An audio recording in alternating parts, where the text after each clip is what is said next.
What is up, YouTube? Team TB with another video, and today we have Alex, and we're going to be showcasing his Porunga deck. And this is the deck that he's using for Orlando. So let's see the profile, man. So my deck pretty much is the Shenron variant. That's what's going on. Shenron Ramp, Shen Ramp, whatever you want to call it. But I use Porunga instead for several reasons. I play pretty much close to Anthony Hernandez build, which he got second in the Philly. I just feel that Porunga provides a lot more in this meta right now, especially against matchups where it was a little difficult, like Toa. Certain moves or certain sequences that he can perform to allow you to win certain matchups and get around certain things. So this is the reason I chose him over Shenron. If you're not familiar, Shenron's ultimate is you remove the 7 Dragon Balls and then you give something triple attack. Porunga's a little different. Porunga, you remove the 7 Dragon Balls and it's pretty much a free world piece. So essentially, my deck you want to ramp to 8 world piece twice and then Porunga an ability, and I'll show you pretty much why I chose this later. So I play your typical Dragon Balls. I play Super Dragon Ball, 1 star, and then I play, of course, 5 regular Dragon Balls. I really like this play. In certain matchups, you can switch it up, and play the Super Dragon Ball. If you're playing against a really heavy aggro, you can just keep 1 star, pitch the Super Dragon Ball, and you don't have to commit to tapping 2. So it's very good in that aspect. It's very flexible what you can do. So I do like that ratio better. Just having like a whole bunch of upstart goblins. Correct. Is really good. I also play my ramp portion of the deck. I play 4 Whis. I'm a big consistency guy. Been seeing a lot of profiles with 3. I want to see it. Even if it's a blue charge, that's fine. It's something that you definitely want to see and play in your early turns. Yeah, it's also a 4-drop 10k. So against like the red-green matchup, if they SCR you, it's a card you can combo and you don't have to worry about it dying. So pretty good. 4 objection. Yep. Standard in your ramp deck.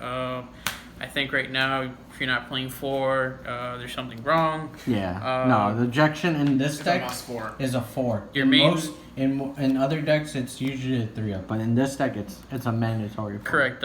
You want to get to your winning mana or your winning energy, so you want to be able to ramp as quickly as possible. And yes, objection is the especially best. When you have a card that does 1 damage, you win the game. So. Correct. Continuing on, we play 2 Figure of Majesties. Great card. I was actually playing it at 3, bumped it down to 2. I still felt that it's something super solid. Giving one of my win cons, which you'll see later on or shortly, crit is super beneficial. Not giving more hand advantage to my opponent.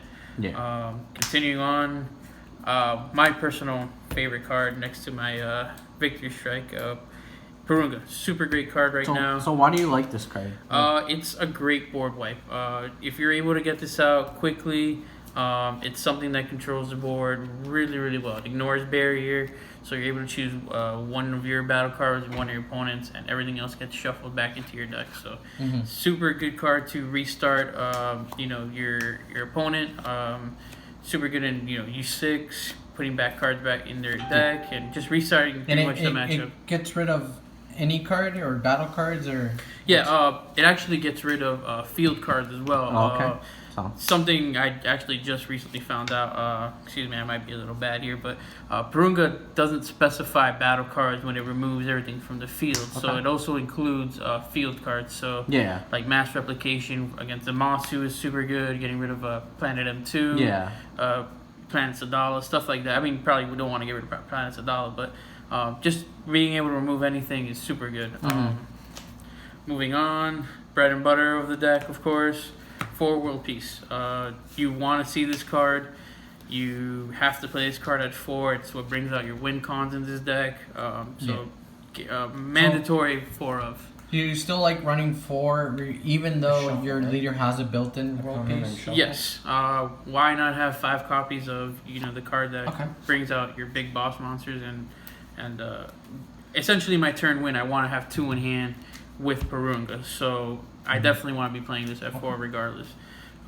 Your next defensive staple, 4 senzu beans. Right now, I think it's always been a great card. But, since the beginning. In a control deck like mine, where you don't have a ton of defensive tools, or it takes a little while to get these defensive tools out, like Porunga, senzu bean is great. It stalls, causes opponents to you play a bean and they're like, okay, I can't commit to going over to 20 every time. So it's just overall good defensive card, absolutely. but also it's a very good offensive card too. That too. So it has flexibility. Absolutely. Next card, Kai. I just recently added this card, and I must say this card is amazing. I still see a couple of lists running. That's your drop area. What is the Goku time?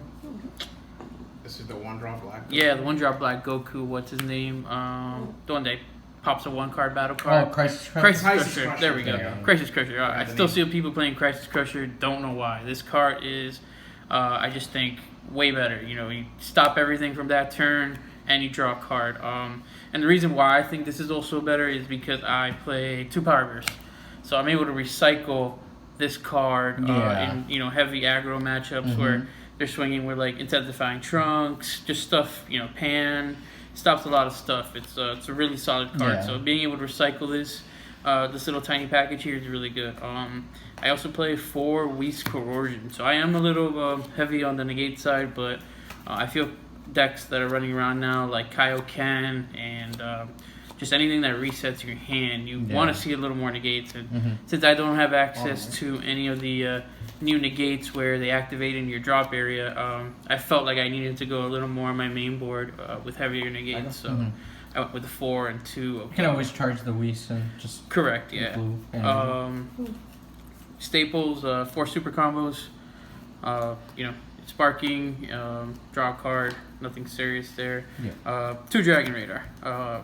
Excellent card when I'm using World Peace to bring out Porunga or Figure of Majesty, or just bringing out anything that is helping me clear my board or reset the game state.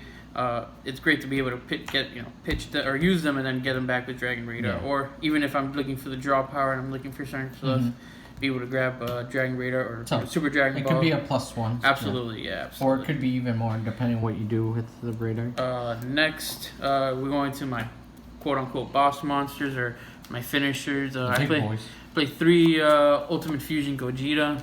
Amazing card right now. My deck, I don't tend to really kill or go for kills till my winning turn. So this is more of a defensive card for me. Yeah. I'm able to put the 2 things back, draw 2. Amazing card. Yeah. Being able to just pressure something off or just get anything off the board is amazing. Fuck Toa. I also play 2 of the big boy, everybody's favorite card, Gogeta here revived. Not mine. Broken card. This is the blue cell. Very good card. Broken cell. He, you play him, crit a life, and you reset their hand, making your opponent shuffle. Sparking 10. Yep, making your opponent shuffle all their cards and drawing 3. Yeah. So back to what I said earlier. The reason why my deck has great win cons is usually turn 8 is my win turn.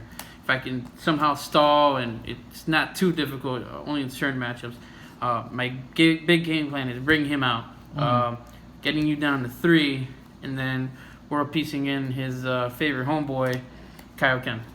Everybody's new favorite card. Yeah. This card is amazing. After I Gogeta you, I bring you down to 3. I Kaioken you, and then you have no cards, which then brings out my favorite card since I started playing this game.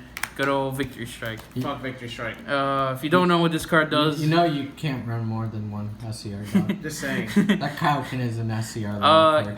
You wish it was, but unfortunately it's not. Thank you, Bandai. Unfortunately, it's just a damn super. So if you just seeing my world target piece, my world piece targets, you can see, you know, why Yeah. I play this. You know, bringing it down to 3, discarding the rest, and then just bringing out Victory Strike with Porunga is super just broken. Yeah. Even this sequence doesn't have to happen. I can do it, you know, bringing out 2 Kaiokens and then bringing out Victory Strike. That's what's scary about the deck. You can bring all those It's boss super cards in one scary. turn. My last card that I also play, which has surprisingly won me a lot of games, Fu Shouted in Mystery. Amazing card. Again, bringing out World Peace Target, either Kaioken or Gogeta, and then following up with Shroud is pretty devastating. Yeah. I can say pretty confidently that you are not going to recover, or you might as well just scoop. Yeah, there's literally like nothing you can do. You have to build a board. Correct. So I mean, it's for you to get over this board, but like it's very difficult. You have to build a board, but you also, if you want to prevent this deck killing you, you also have to aggro them down, which like you're investing your energy into that and not setting up for defense. Correct. So it's hard. It's a struggle against this deck. Yeah, I mean, my roughest matchups are definitely anything that can aggro or put pressure early on. If I'm able to get to, turn 3, objection a few times, I definitely feel myself being able to recover from anything. Porunga is great at that, being able to just, restart the game pretty much, and getting rid of every board presence is really strong. Mm-hmm. I wish the deck had earlier removal. Unfortunately, every deck you can't have everything in your deck. Only so much you can play, and I pretty much play a good portion of the best cards in the game, I feel. But yeah, it's pretty much staple ramp deck that you've been seeing going around. Just a little different twist, with the Victory Strike and Porunga, and my thoughts on how to be able to finish a game the most effectively, I guess. Looks good, man. Well, we have high hopes for this deck. Hopefully you do well. Hopefully, man. And we'll see how it performs. We'll give you an update on the deck. We'll update it. We'll give you an update version. I'm sure there's changes that are bound to happen after the tournament. So thank you, Alex, for the profile. No problem, man. And Thank you. We'll see you in the next video. All right, guys? Team TP8 signing out. Thank you.